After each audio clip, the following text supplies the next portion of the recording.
अभी आपने यह संयम का उपकरण परिवर्तन का दिवस समारोह के आयोजना पूर्वक देखा, जिसे पिच्छिका परिवर्तन भी कहा जाता है। इस पिच्छी में मुख्य रूप से 3 चीज़ें होती हैं। कौन सी चीज़ हैं? एक तो यह पंख हैं, दूसरी यह डंडी है, ये दिख रही डंडी, और तीसरी पंख और डंडी को संभालने के लिए ये रस्सी लगी हुई दिख रही है आपको। यही मोक्ष मार्ग में रत्नत्रय का प्रतीक कहलाता है। एक रत्नत्रय में डंडी अगर न हो, जैसे यह पिछी हो, यह चंदोबा कहलाते हैं और यह रस्सी भी कहलाती है, पर आप इन 12 चंदोबों को पकड़ लेंगे तो वो आपके काम में आने वाले नहीं हैं।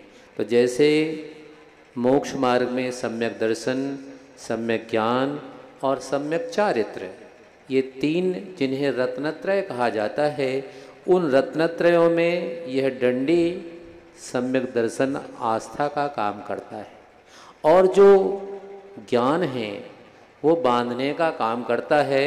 असंयम को छोड़ करके संयम के बंधन में आप बंधे रहें, इसलिए यह जो रस्सी है यह सम्यक ज्ञान का प्रतीक है, और यह जो पंख दिख रहे हैं आपको, यह चारित्र का प्रतीक है, निर्लिप्तता का प्रतीक। जैसे महाराज श्री ने आपको यह 5 गुण इसके विशेषताएं थीं वो प्रतिपादित किए हैं। अभी आपको बताया महाराज श्री ने कि इसमें यह जो एक बंच है, जिसे गुच्छा कहा जाता है, बनाने वालों की भाषा में इसको चंदोबा बोलते हैं। और इस चंदेबे की एक विशेषता है कि लगभग, वैसे तो छोटी बड़ी अनेक साइज होती हैं, किंतु उसमें 12 चंदोबा इसमें लगे हैं। 6 इस तरफ हैं और 6 डंडी के दूसरी ओर हैं। इन 12 में एक विशिष्ट संयोजना है।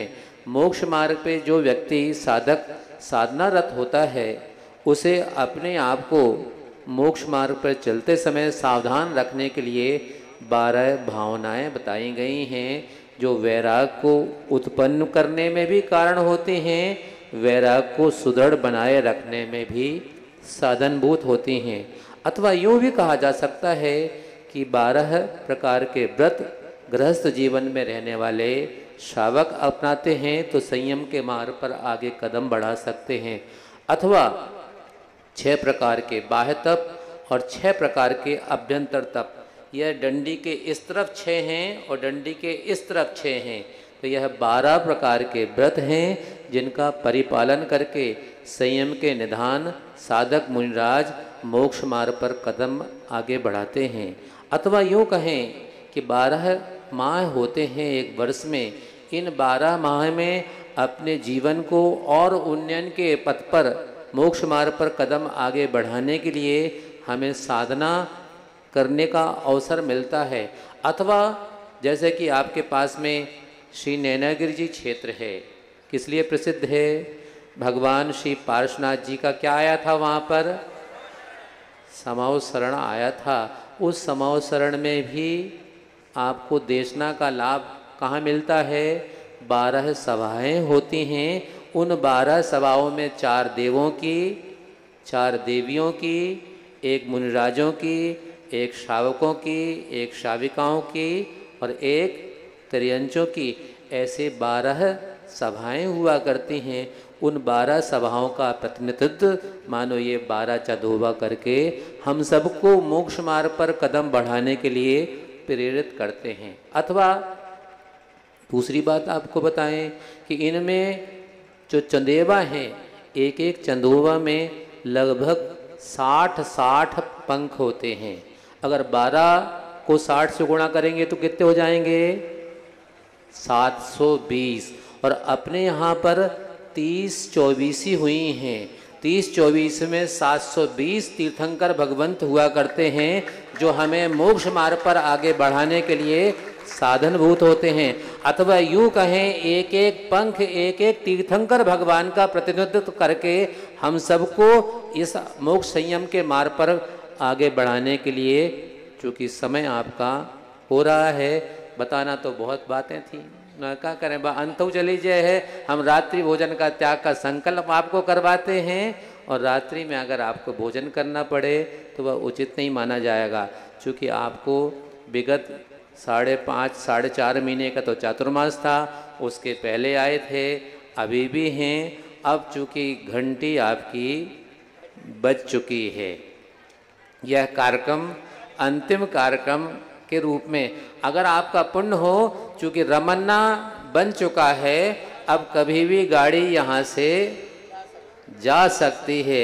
इसलिए इन विगत दिनों के बीच में हम सब पांचों साधुओं के माध्यम से आपके बीच में रह कर के कुछ अच्छा भी कहा गया हो, धर्म का सम्यक उपदेश दे करके आपको मोक्ष मार्ग पे चलने की, बढ़ने की प्रेरणा दी गई हो। कदाचित कभी किसी को अच्छा भी लगा हो अथवा कदाचित बुरा भी लगा हो, तो अपना मान करके, अपना सा जान करके उस बात को अन्यथा मत समझना। आदान प्रदान का दिन है, इसलिए सबसे क्षमा, सबको क्षमा, उत्तम क्षमा आप भी करें और हम भी करते हैं, है कि नहीं, ताकि किसी के मन में किसी प्रकार का कोई संक्लेश क्लेश का भाव न रहे। युवा वर्ग जो आपके सामने बैठा हुआ है, ये बहुत मेहनत करके, बहुत तैयारियां करके यह आपके मन को लुभाने वाला कार्यक्रम आकर्षक रूप में प्रस्तुत करते हैं।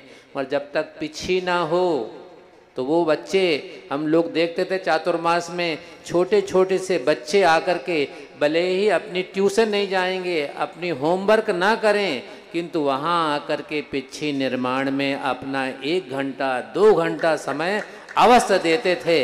ऐसे सब लोगों के सम्यक प्रयास से वह धर्म नगरी में ऐसा निर्माण का काम होता है जो हम सबको बिना प्रयास किए ही यहाँ पर आपके नगर तक पिछी ला करके, और समय समय पर, जैसे कि एक भैया हैं, वो आपको, उनको जैसी सूचना मिली कि यहाँ पर कार्यक्रम है, उस कार्यक्रम को देश विदेश तक प्रसारित करने के लिए उन्होंने ठान लिया कि यह अवसर हमें लेना है। इसलिए हमें कोई अर्थ की बात नहीं है, परमार्थ के लिए एक छोटा सा सेवक के रूप में हम काम करके यह प्रयास कर रहे हैं। इसलिए इस वर्षा योग में बहुत से लोगों ने बहुत प्रकार के व्रत नियम संकल्प लिए हैं, अपने आप को मोक्ष मार्ग पे कदम बढ़ाने के लिए प्रयास किए हैं। कुछ लोगों ने आहारचर्या में, कुछ ही लोगों ने आहार में, साथ में जाने में, शौच की क्रिया में, आदि आदि क्रियाओं में भाग लेकर के तन्मयता के साथ में अपने कर्तव्य का पालन किया, पुण्य का अनुबंध किया है। सबको मंगल आशीर्वाद, ताकि आप सबको ऐसा ही धर्म की आराधना करने का अवसर, और बंडा वालों पर तो बड़े महाराज आचार्य महाराज की ऐसी कृपा है कि एक के बाद एक, एक नहीं एक साधुओं का सानिध्य आपको मिलता रहता है। ऐसे ही आप सबकी धर्म की आराधना उपासना दिन दूनी रात चौगनी बढ़ती रहे। जिन धर्म की प्रभावना में जो आप लोग तत्पर हैं, ऐसा ही आगे भी काम करते रहें। यही मंगल कामना बोली आचार्य गुरुवर श्री विद्यासागर जी महाराज की।